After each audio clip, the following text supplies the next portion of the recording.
Hey guys, welcome to Homestead Prepping and Survival. Well, I've already collected the eggs today. Only got 8 yesterday. I got 15 today. And I'm still on the last end of that older feed. And I've been probably averaging around 12 or 13 since I went back to the older feed. And I've probably got, so the feeders will last 2.5 days. So I've got enough to do that again. So I'm, maybe through this weekend coming up before I get into the new feed. But either way, I'm averaging for the last couple of weeks, I am averaging probably 12 or 13 eggs a day. I've had a couple of days where I got 8, but most of the time I'm getting 12 or 13. And then like today I got 15, so I can't complain. Looks like the old man rooster there was molting a little bit, his tail feathers and such, but I can tell you, they're all looking a little bit better right now, and they really enjoy the scratch that I throw out for them. And for whatever reason, it's not even sunset yet. It's almost. And I apologize if the wind noise is bad. It's pretty windy. We probably got about 30 minutes before the sun actually sets, and maybe 45 minutes before it's dark. But some of the chickens are already getting up on the roofs. Some of them aren't, but whatever. So they are really enjoying the scratch. There's a little bit there on the ground. See if I can zoom in. I threw a full scoop out. You can see that on the ground. I threw a full scoop of the scratch feed out. And filled the feeders back up. And I had one of those blue Orpington roosters that was picking on Sue right beside me. And I kicked his butt about 15 feet across his pen. And Sue went in there and got on the roost, but he quit picking on him. So, still don't know if it's a boy or a girl. Acts like a girl, looks like a boy. But either way, I'm not averaging that 14 a day I was getting. I mean, there's a lot of days there. For a while I was getting 16 majority of the days. So I'm not back to that yet, but I'm getting closer, so I can live with that. And I was going to show y'all what I started on. I have not worked on it yet today. I'm fixing to get my tools out when I get off this camera. But I've started going through my older lumber to get ready to frame up this lean-to on this side so I can get the backhoe parked under here. I'm probably going to take the claw attachment off because that's actually what leaks hydraulic fluid. The rest of the tractor doesn't leak at all. So I'm probably going to take the attachment off the back, which is the claw, and I may try to use it to bottom plow and harrow my garden so I can plant, because it's time for us to plant in South Georgia, in my opinion. But anyway, so I've started going through this old wood pile. A buddy of mine tore down a porch on a rental house of his, and he offered to bring me a trailer load of this lumber, and most of it's 2x10s and 2x12s. As you can see here, this is a 2x12, this is a 2x10, and that's a 2x12, and then this is a 2x12 here. I laid out this way. That's a 2x10 I think I laid up at the end of the building. That's what's going to be the ledger board at the very top up here. And then I'll come off of that with the 2x12 here and a 2x12 at the end. And if I've got enough good 2x12s, I'll also run some, across the middle and then fill in the spaces with the 2x10s. And I want a 2x12 on this outside edge as well. But I had to move the old smokehouse that I'd laid over, because right here, where my foot is at the edge of where the smokehouse was laying, is actually 16 feet. So somewhere right in here is where the post is going to go, and it's going to go back all the way up to that edge to 16 feet. So it's going to give me at least 14, close to 15 feet of shelter between the post and the building. And being my backhoe is about 6 feet wide, my tractor here, and then my old Harry Ferguson over there is barely over 5 feet wide. I could park them side by side, and it gives me room to bring the mower over and park over here, so I can start getting that ready to wrap with metal on that side and build some shelves and, you know, store my stuff out of the elements, not just under the shelter. So that's the goal, but I need to get this lean-to done. So I wanted to show y'all what I've worked on the other day. Got dark on me, I couldn't finish. So this 2x12 here was actually split. So I just went ahead and split it on off and ended up with about a 2x8 at the thinnest part, but it's still a good solid board. It just had that split. Like this 2x12 here has one that still leaves it about a 2x8, 2x10. So that's plenty strong for what I'm building. I mean, it's just a lean-to. It's not going to be a lot of weight on it. But I want a good strong 2x12 at this end and that end. And I may double or reinforce the 2x12 on this end so I can put my skinning rack there, and that's for processing hogs and deer and whatever else I need to hang up. And it gets it away from, you know, a little bit further away from the house and the chicken pen and so on. So, and the water faucet is right here on this end of the building. So I'll have access to water, and this one will be a little bit beefier than the other side as far as to be able to handle the weight and all that good stuff. So that's what I've been working on. I don't know what you guys been doing, but this board here, if you can see those two old screw holes or nail holes there, the other side is rotted out a little bit more. So I don't want to use that as a main structural, because that's going to be a weak point and I don't want it to break. So I'll either marry it with another one or reinforce that and just use, you know, on a shorter run.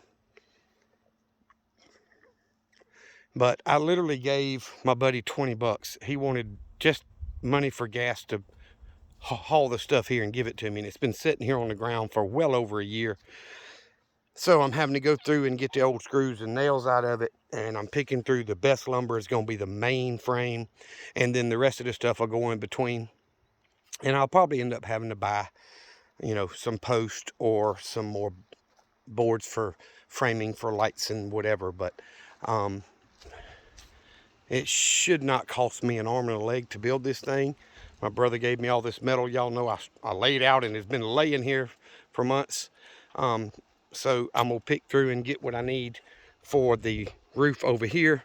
And then the leftovers going to work on wrapping this building. And I really don't care whether it all matches exactly the same and looks perfect, you know, brand new, because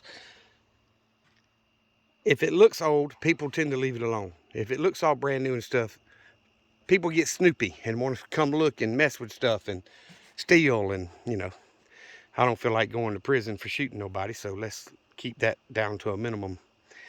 But either way, I tried to move. This is where I built the smokehouse originally. We poured the concrete, and then after it got pretty firm, we started laying out the blocks. And y'all see where we laid them.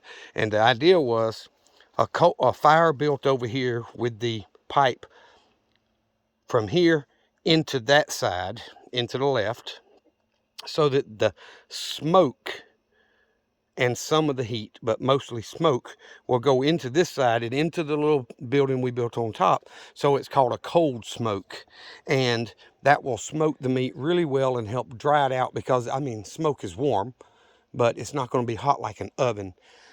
So you cold smoke it, and you have to smoke it a little bit longer, but you get a much more flavorful meat. And I want to smoke my own bacon and that kind of stuff. So that was the original idea. I'm going to have to build a new smokehouse.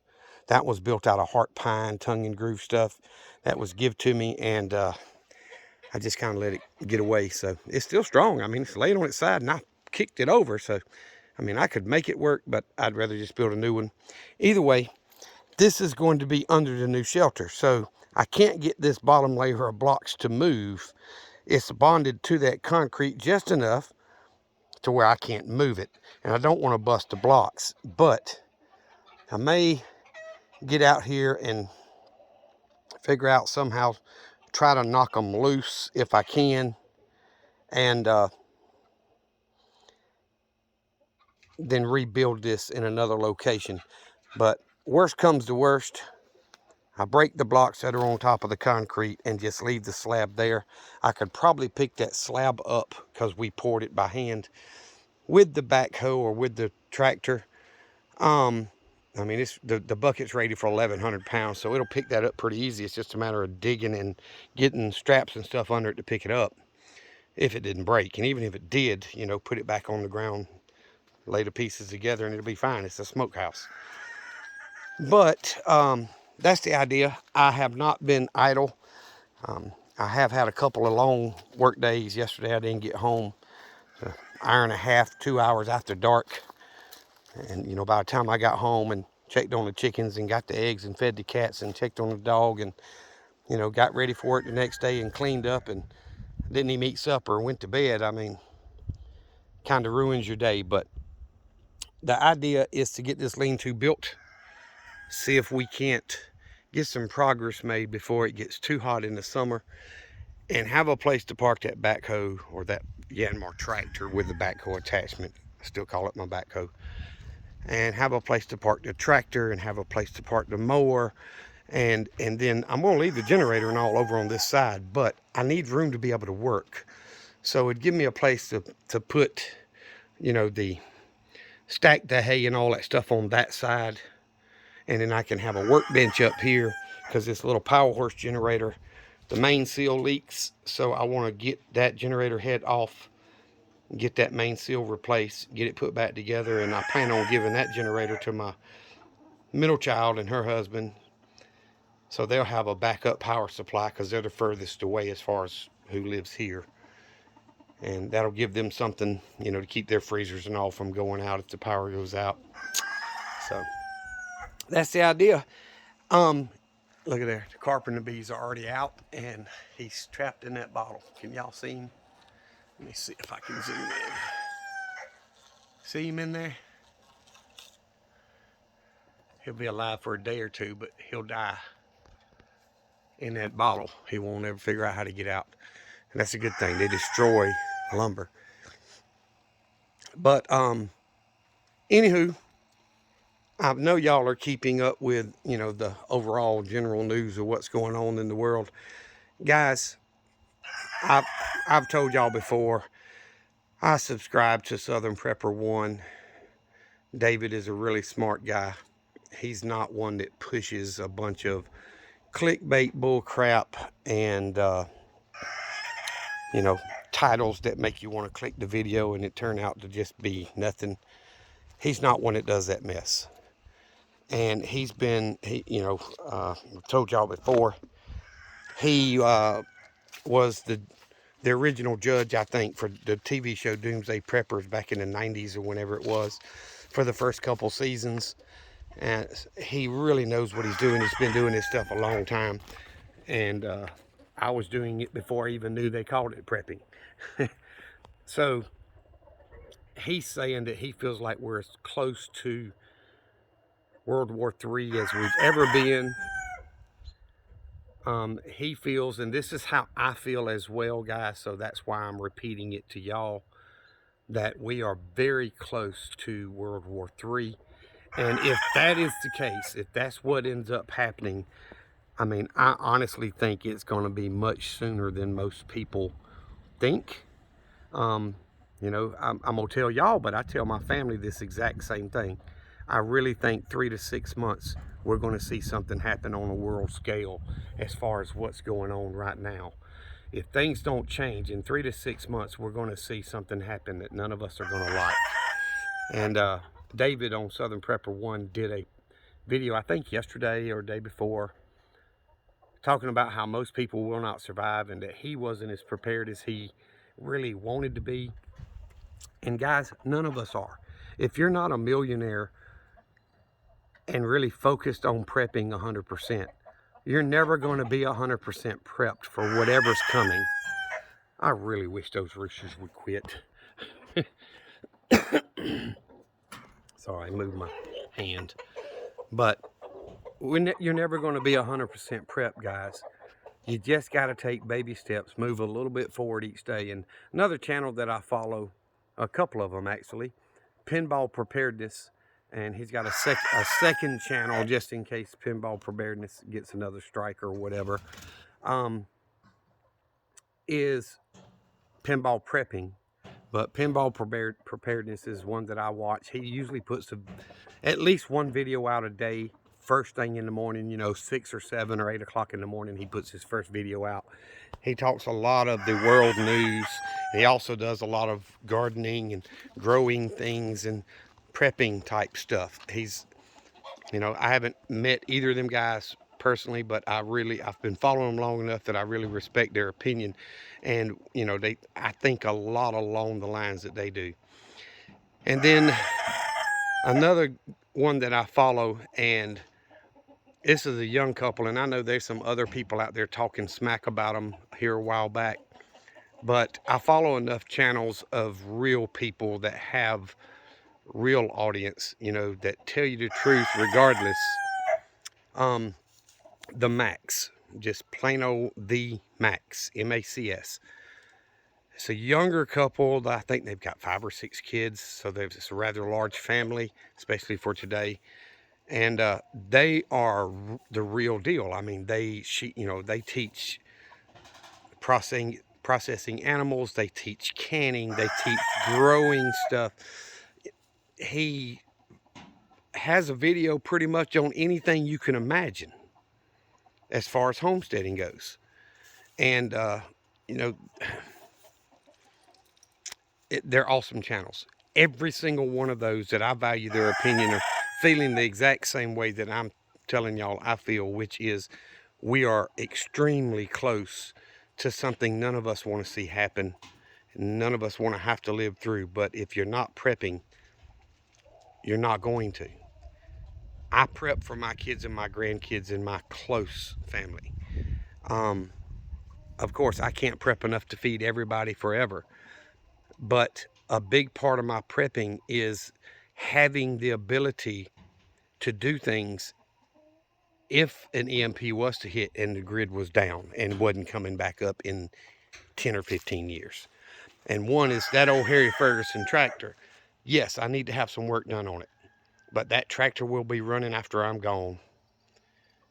You know, the Kubota is a mower. It can be slightly altered and I can run that Kubota after an EMP hits. The tiller, it's not going to really be affected by an EMP.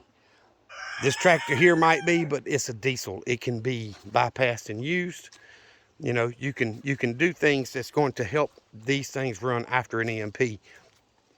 So think about that. I've got hand tools. I've showed videos on that of hand power tools, you know, where the auger drills, that kind of stuff.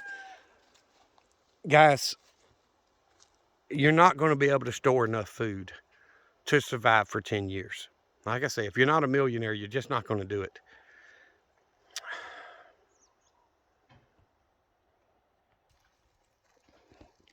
If you don't have hundreds and hundreds of thousands of dollars that you can put into prepping in this big, you know, underground bunker and all this stuff, you know what? I've seen a lot of television shows, all the Doomsday Prepper shows, all the shows that are very similar to that, survival shows. I've read dozens and dozens of books. I've been doing this stuff for well over, I wouldn't be scared to say 15 plus years. I don't care who it is. There's holes in everybody's plan. You know, you can plan the best you can. But if this one thing happens, their whole plan goes to crap. And if this one thing happens, this person's plan goes to crap. I don't prep for everything that comes around the corner tomorrow. I prep for things that I can survive and make better for me and my family, and I hope that's what you're doing. I'm not prepping so that I can drive, you know, the 2000 something GMC truck, the work truck, back and forth, and like things never going to change. I don't plan to use that truck. But you prep for things you can survive and how you can make it better for you and your family. You've also got to plan to help people. And I talked about it in the last video or two. I plan on giving water away as long as I can still get fresh water. I plan on giving water away. I may be bartering with some people. Hey, look, I can give you 50 gallons of water to get you through this week or whatever it is, you know, but you know, you've got a whole lot of, you know, wheat seed, and I don't have enough. Can I get some wheat seed from you? You know, let's do some bartering to where we can help each other. But water is something every single person walking the planet's going to need, and animals. Without water, there is no life. So I plan on being able to give that away. And I'm just walking around, guys, talking. But there's a lot of things that will never come back if an EMP was to go off. And I'm sitting here recording this video, and y'all see the sky. It's like a possible rainstorm gonna blow through for a few minutes, but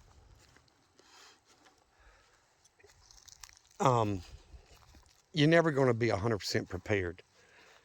But you always try to make baby steps. And the Max is the reason I was talking about those channels. The Max did a video a few days ago, and he's also on Rumble, by the way. Pinball Preparedness is on Rumble. You can find them guys there as well. YouTube is trying to get rid of patriotic conservatives.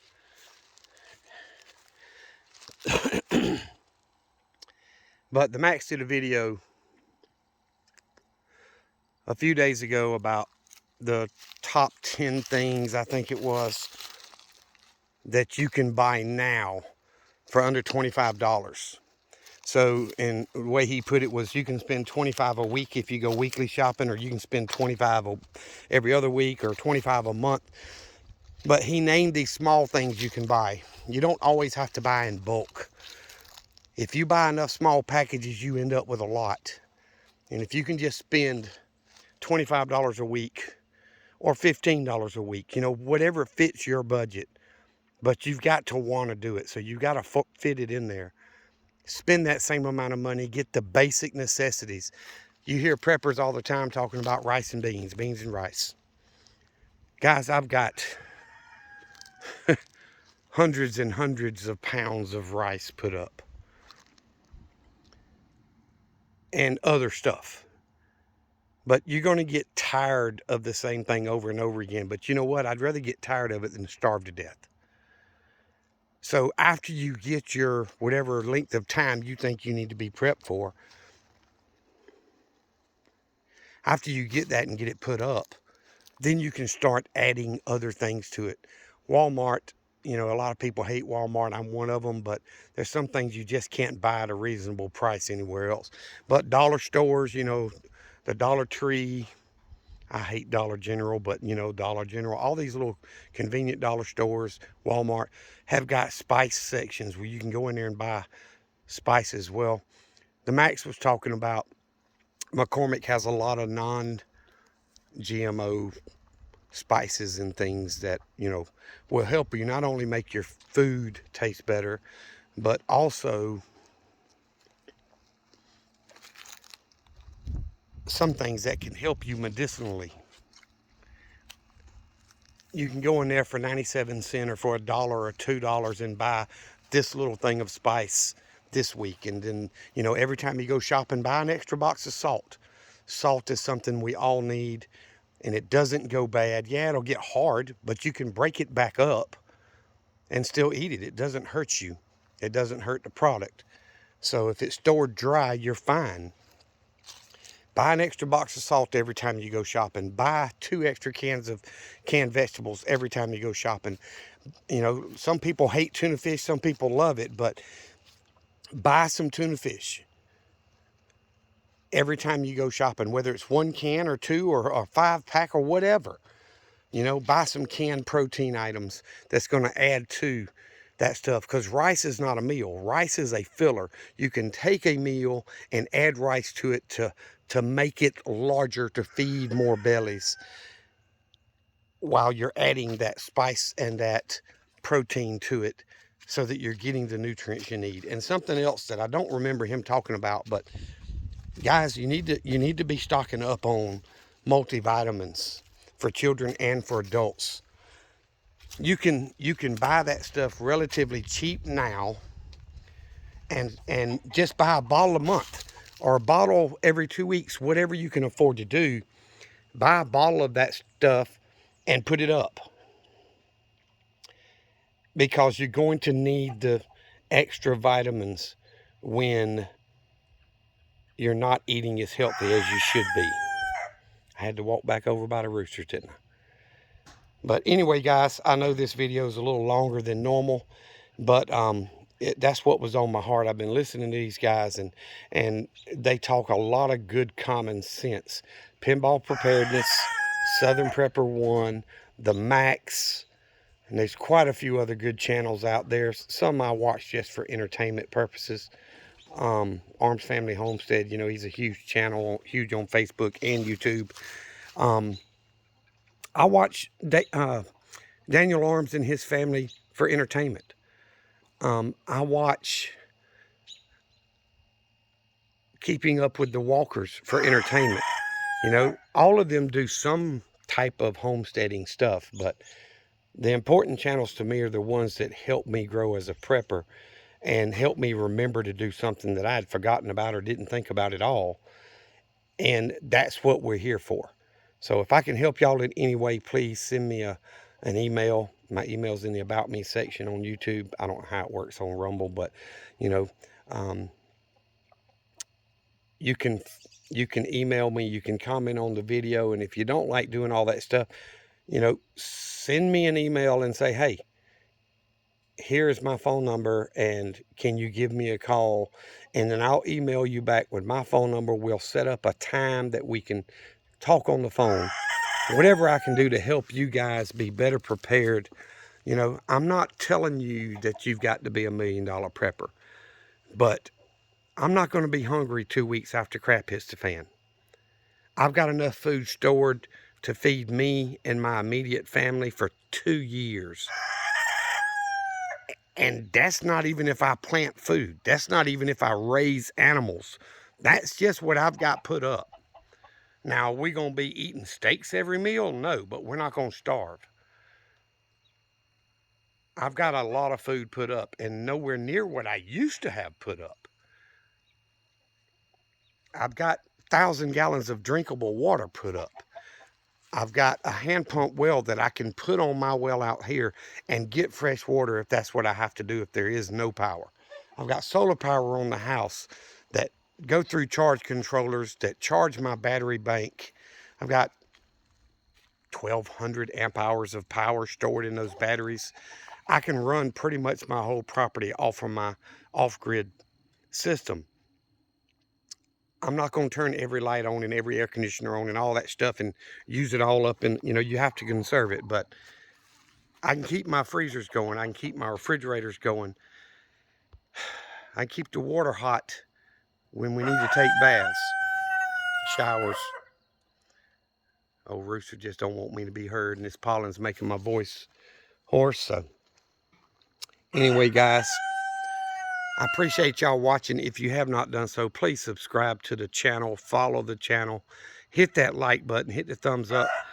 It helps break that YouTube algorithm. A couple of videos back, I put one out, and guys, I've looked at the analytics on that video. It's got way over 400 views. 400 views on a video about my chickens. I've got 324 subscribers as of making this video. I've gained 2 in the last almost 2 months. Dropped 1, gained it back, and gained 1 more. Guys, the only way we're going to be able to help each other as a community is to share knowledge. And I get as much from talking to you guys and showing you guys as I do, as y'all do for me, I hope. It's not a one-way street. The roosters are telling me to shut up and get to work on the lean-to, so I appreciate y'all watching. Y'all remember what I always tell you. Jesus loves you, and so do I. Y'all be safe. Be prepared.